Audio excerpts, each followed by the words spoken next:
Eu sou Mário Persona e essas são as respostas que eu dei aos que me perguntaram sobre a Bíblia. Você escreveu perguntando como enfrentar as tentações. Bem, enquanto nós estivermos neste mundo, nós estaremos sujeitos à carne, a qual sempre foi má e nunca poderá ser melhorada. Quando uma pessoa crê no Senhor Jesus Cristo, ela não melhora a sua carne, o seu velho homem.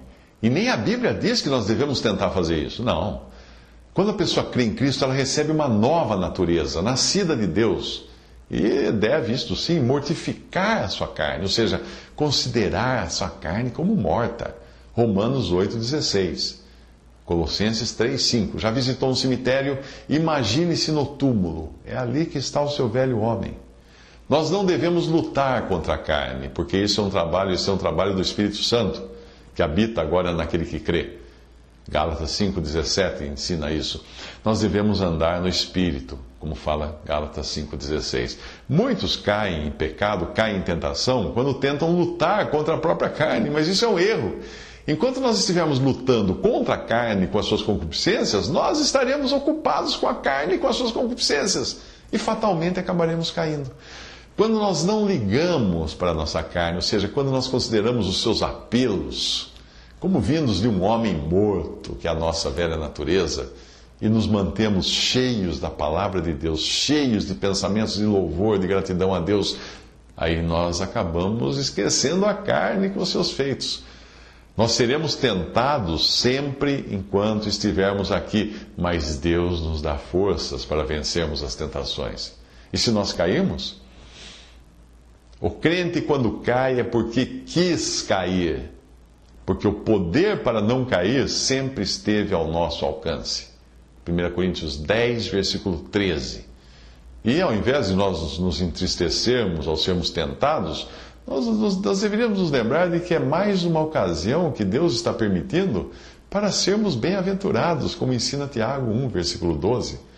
Todo pecado começa na nossa própria mente. Tiago 1, 13 a 15 fala isso. Por isso que nós devemos manter a nossa mente sempre cheia da palavra de Deus, ler a palavra de Deus ao ponto dos nossos pensamentos serem formados pela palavra de Deus.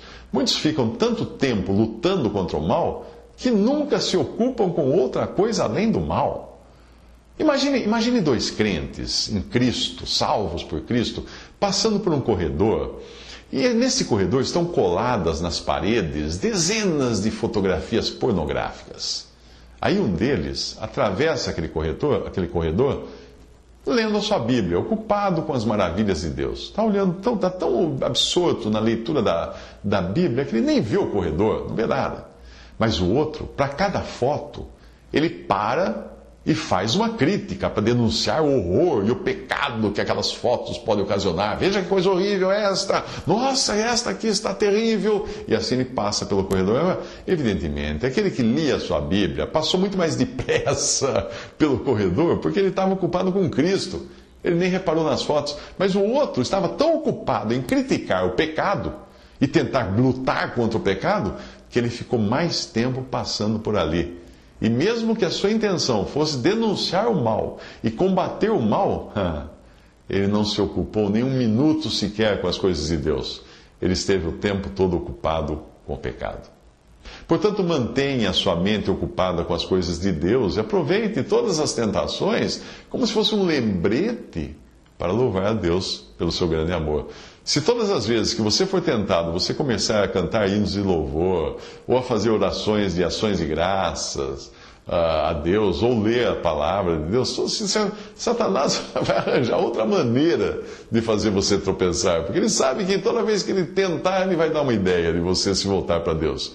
Ele vai ver que seus ataques só estão fazendo com que você se lembre de que, é hora de eu louvar a Deus, é hora de eu orar, é hora de eu ler a palavra. Use isso como o seu alarme, a tentação como um alarme para se ocupar com Cristo e não tentar lutar contra a carne. Lembre-se de que na hora da tentação é a hora de você louvar a Deus pelo que Ele é e a Cristo pelo que Ele fez.